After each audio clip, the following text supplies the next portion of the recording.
This one's called Housing Prices 50% Lower. And this is speculation, of course. I'm If you're interested in how I got there, that's what I'm going to show. I'm going to show the arithmetic and the charts and everything of how I come up with this, but it's still just speculation. So I'm going to apply that to the stock market as well. And really, what I'm interested in is mining stocks. And I come up with a logical explanation about how mining could come up, could rise up to 2,600%. So if you want to see the relationship between housing or how I get to this, then that's what's next. It's not complicated math. It's just really just arithmetic. Uh, so here's the 30-year mortgage rates. And let me get a little drawing tool going here. I've got 3.09 right there. That's the current day right there. Because I'll use that in calculations later, so you may want to make a note of that. This is coming from the government website, Fred, St. Louis Federal Reserve, if you want to look these up yourself. And then here's a number I might use is 1.87.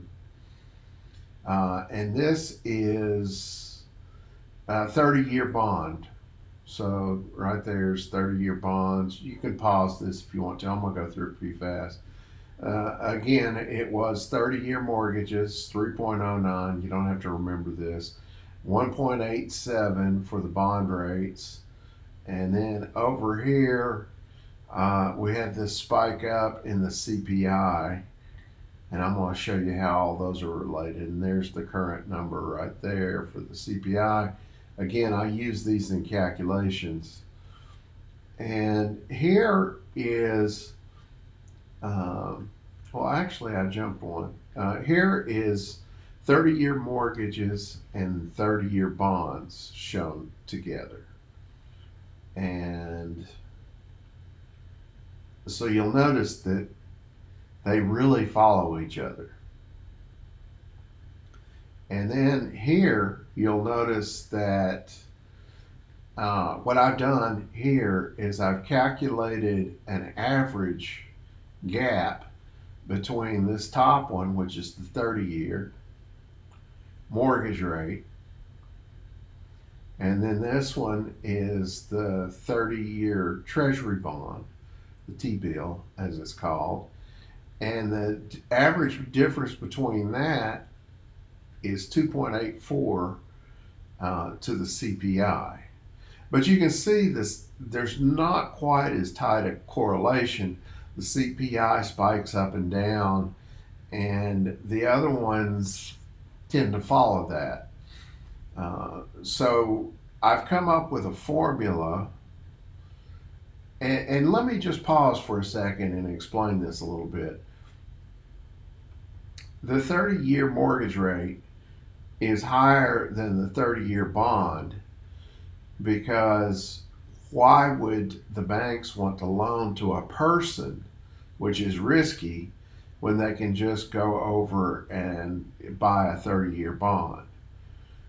So that's why the mortgage rates tend to be at a delta of 1.37. And that's just for now, I just did an average of all those numbers right there. You can go get them off the website and you can download them into Excel. So I just added them up and divided by the number of them, and that's the average. The average between the market securities, so that's explains the relationship between those two.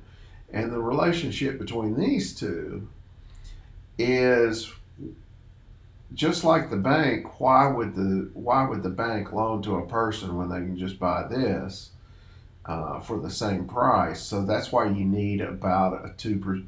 This 1.37 is actually the average price difference, percent difference. And then this one right here is 2.84, And the reason for that difference is, why would a person buy a treasury at 2.84% they would lose money if the CPI was higher? So this needs to be above the CPI, and the historical average is that. And you can see that it's spiked up, creating a kind of anomaly.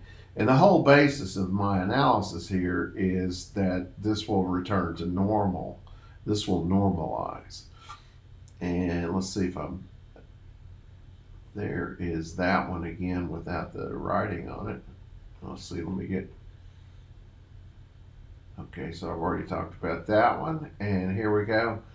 Here is all three of them on the same graph, and I might need the numbers. And well, in fact, I do the arithmetic right here. So the 30-year mortgage this is coming from this current, the most recent 6.24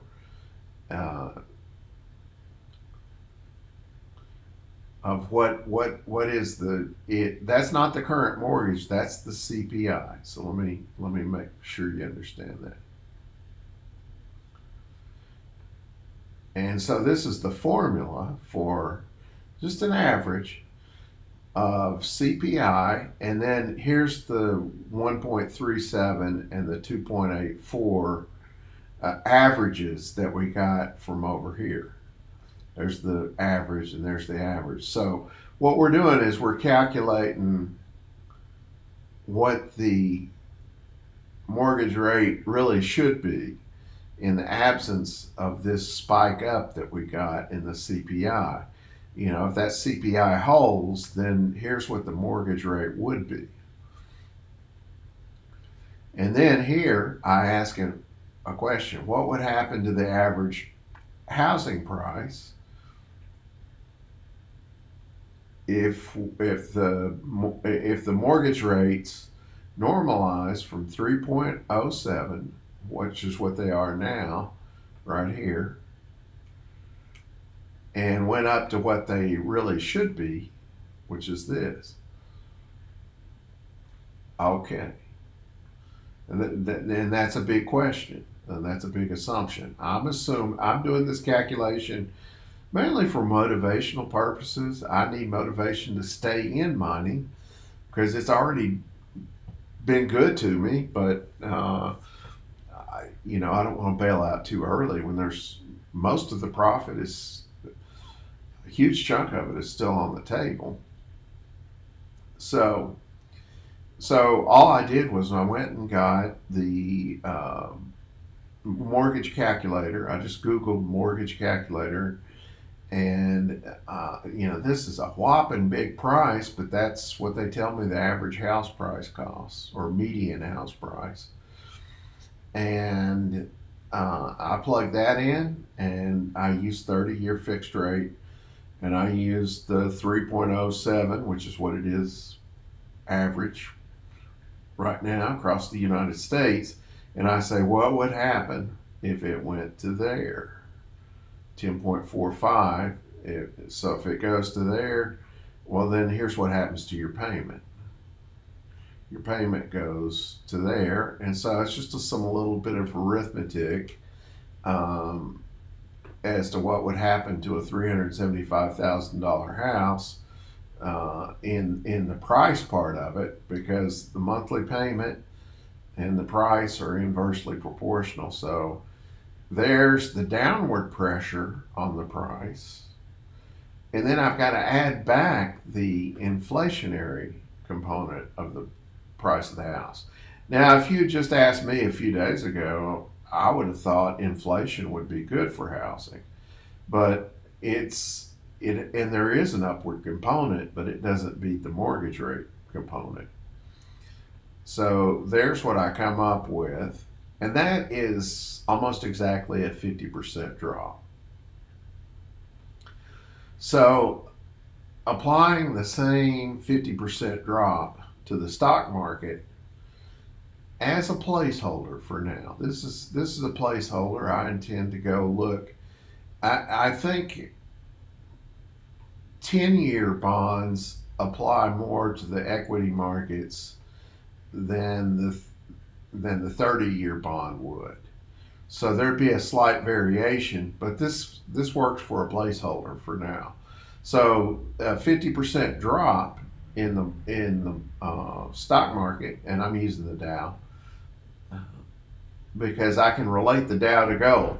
Okay, so a drop in the, and this is over the next 3 years. I don't know. It does tend to drop in big chunks, but and then come back up. So it's not going to move like that. There's going to be a lot of consternation it, with how that thing goes down if it does do that. This, like I say, this is speculation. So if the Dow goes to 17,500 and you believe, as I do, that the Dow Gold is going to 1, I've got several videos on that, then that means also that gold is going to rise up to 17, 15, 500. And that's a new prediction for the price of gold. I'm really still sticking with 6,300. I'd be happy with it, but like I say, this is motivational purposes. So 17,500, if that were to happen, then from this point, I'd just go ahead and calculate what that might mean for mining stocks. And so the 17,500 divided by 1,800, which is about what gold is now, that's an 872% increase.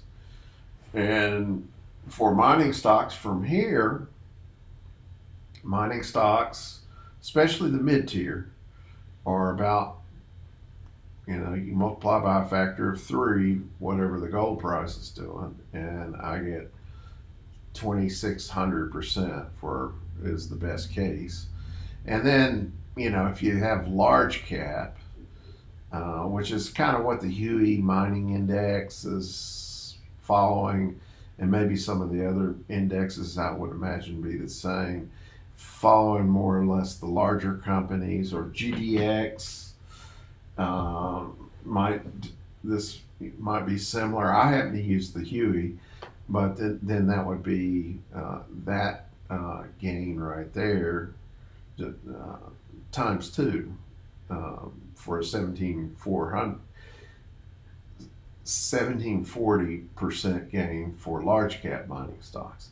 Well, that's about it. That's the speculation, prediction, whatever you want to call it. Good luck with whatever it is you're doing.